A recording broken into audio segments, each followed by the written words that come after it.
we would never have cash around just to have cash. I mean, we would never think that we should have a cash position of X%. And frankly, I think these asset allocation things that tacticians in Wall Street put out, about 60% stocks and 30%, we think that's total nonsense. We want to have all our money working in decent businesses, but sometimes we can't find them, or sometimes cash comes in unexpectedly, or sometimes we sell something and we have more cash around than we would like.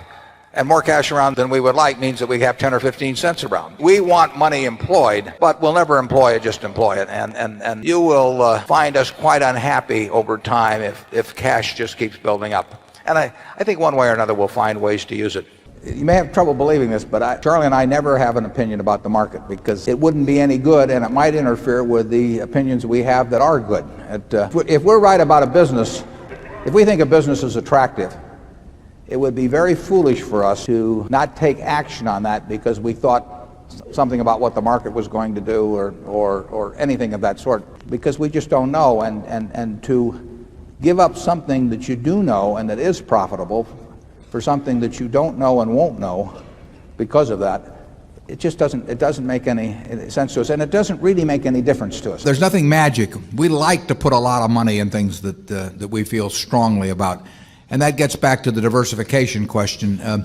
We think diversification is, as practiced generally, makes very little sense for anyone that knows what they're doing. Diversification is a protection against ignorance. I mean, if you want to make sure that nothing bad happens to you relative to the market, you own everything. There's nothing wrong with that. I mean, that is a perfectly sound approach for somebody who does not feel they know how to analyze businesses. If you know how to analyze businesses and value businesses, it's crazy to own 50 stocks or 40 stocks or 30 stocks probably, because there aren't that many wonderful businesses that are understandable to a single human being in all likelihood. And to have some super wonderful business and then put money in number 30 or 35 on your list of attractiveness and forego putting more money into number 1 just strikes Charlie and me as madness. And it's conventional practice, and if all you have to achieve is average, it's a confession, in our view, that you don't really understand the businesses that you own. On a personal portfolio basis, I own 1 stock, but it's a business I know, and it leaves me very comfortable. So, do I need to own 28 stocks in order to, have proper diversification? It'd be nonsense. And 3 wonderful businesses, it's more than you need in this life to do very well. And the average person isn't going to run into that. I mean, if you look at how the fortunes were built in this country, they weren't built out of a portfolio of 50 companies. They were built by someone who identified with a wonderful business. Yes, volatility does not measure risk. The problem is that the people who have written and taught about risk do not know how to measure risk. And the nice thing about beta, which is a measure of volatility, is that it's nice and mathematical and wrong in terms of measuring risk. It's a measure of volatility, but past volatility does not determine the risk of investing. I mean, actually take it with farmland here in 1980 or in the early 1980s, farms that sold for $2,000 an acre went to $600 an acre. I bought one of them when the banking and farm crash took place, and the beta of farms shot way up. And according to standard economic theory or market theory, I was buying a much more risky asset at $600 an acre than the same farm was at $2,000 an acre. Now people, because farmland doesn't trade often and prices don't get recorded, they would regard that as nonsense, that my purchase at $600 an acre of the same farm that sold for $2,000 an acre a few years ago was riskier. But in stocks, because the prices jiggle around every minute, and because it lets the people who teach finance use the mathematics they've learned, they have, in effect, they would explain this away a little more technically, but they have, in effect, translated past volatility in terms of all kinds of measures of risk. And it's nonsense. Risk comes from the nature of certain kinds of businesses. It can be risky to be in some businesses just by the simple economics of the type of business you're in.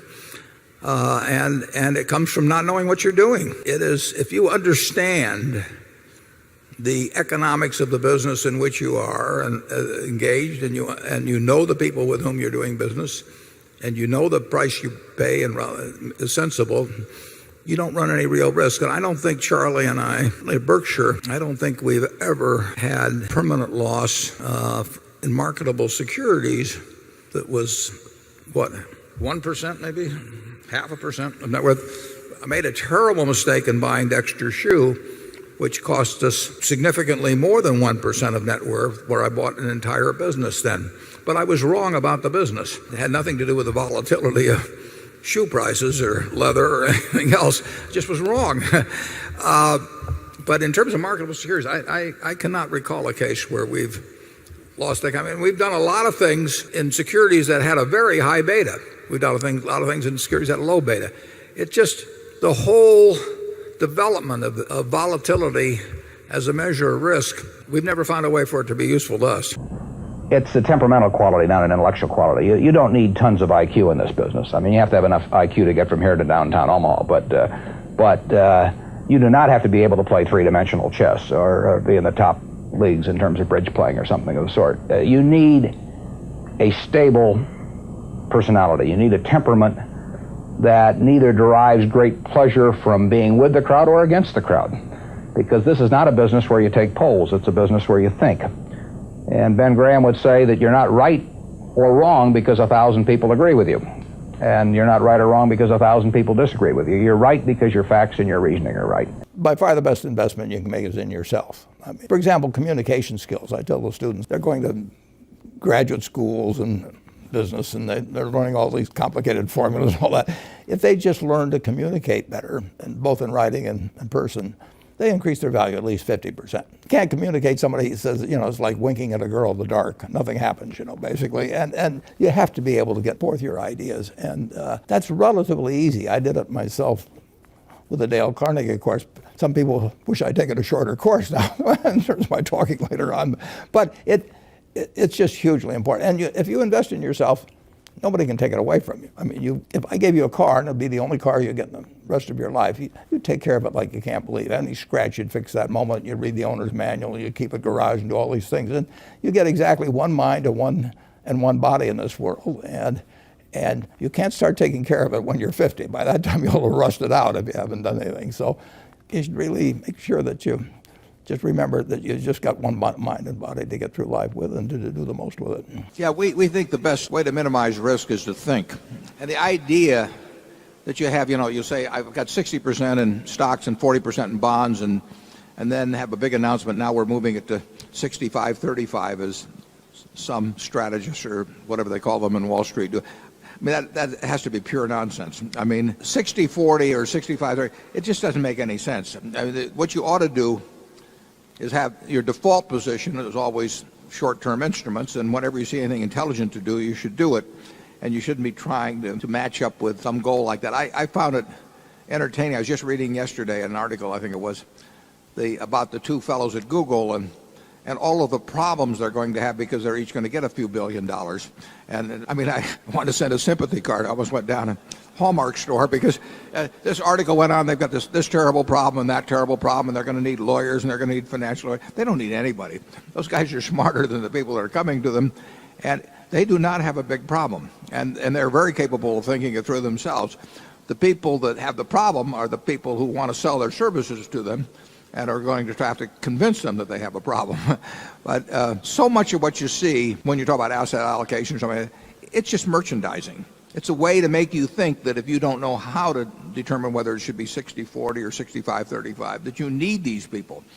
And you don't need them at all in investing. I mean, most of the professionals tell you you're going to get in great trouble unless you listen to them and sign up for their services.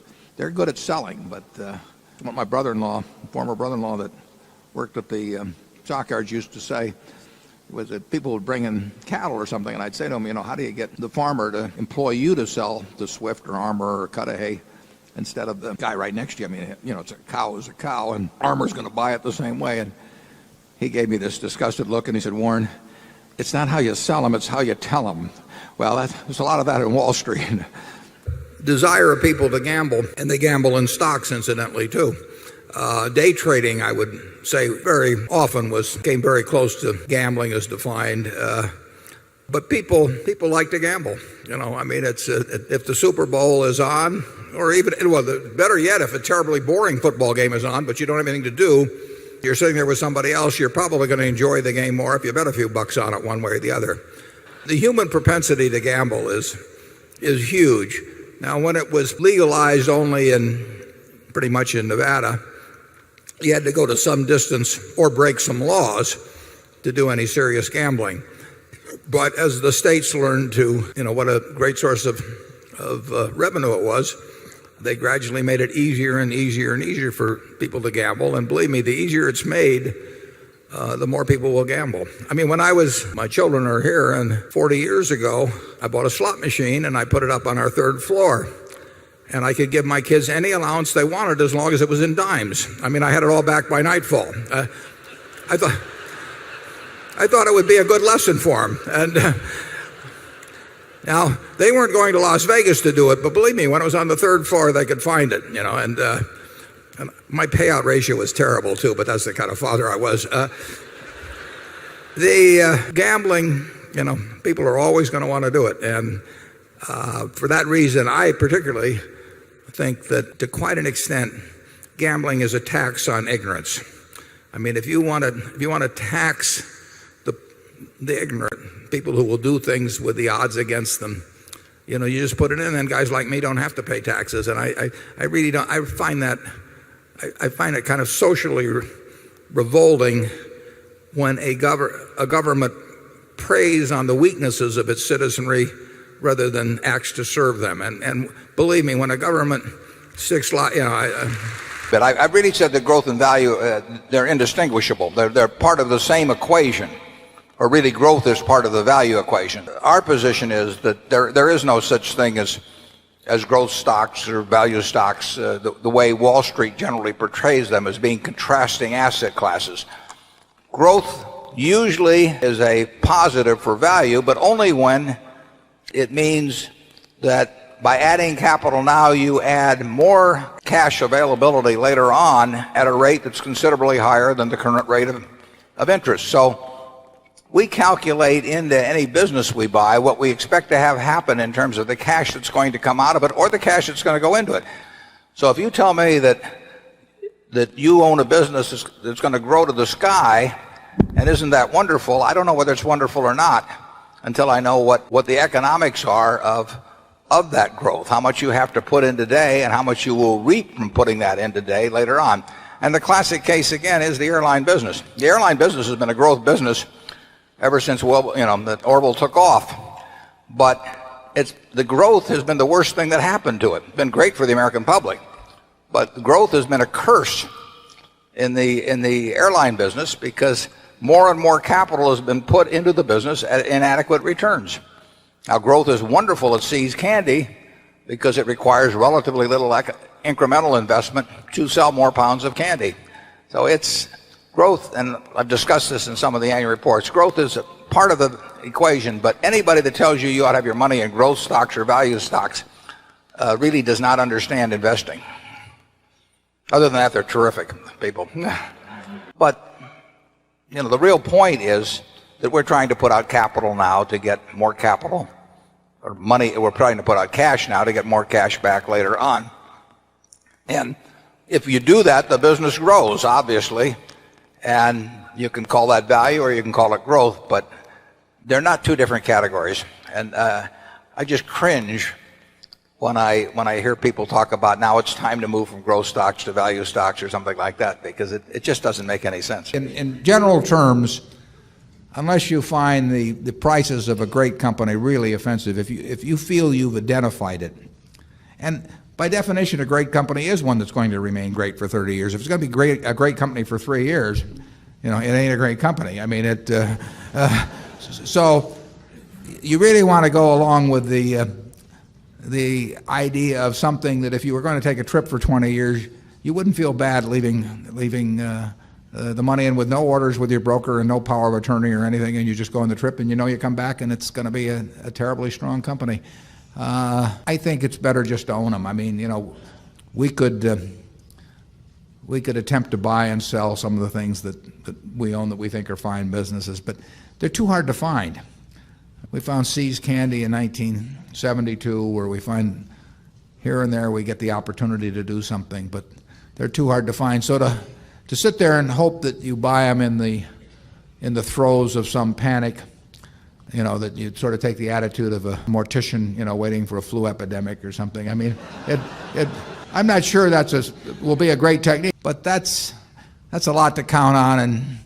And if you start with the Dow at X and you think it's too high, when it goes to 90% of X, do you buy? Well, if it does and it goes to 50% of X, it gets, you never get the benefit of those extremes anyway, unless you just come into some accidental sum of money at some time. So I think the main thing to do is find wonderful businesses. So we've had our share of flu epidemics, but you don't want to spend your life waiting around for them.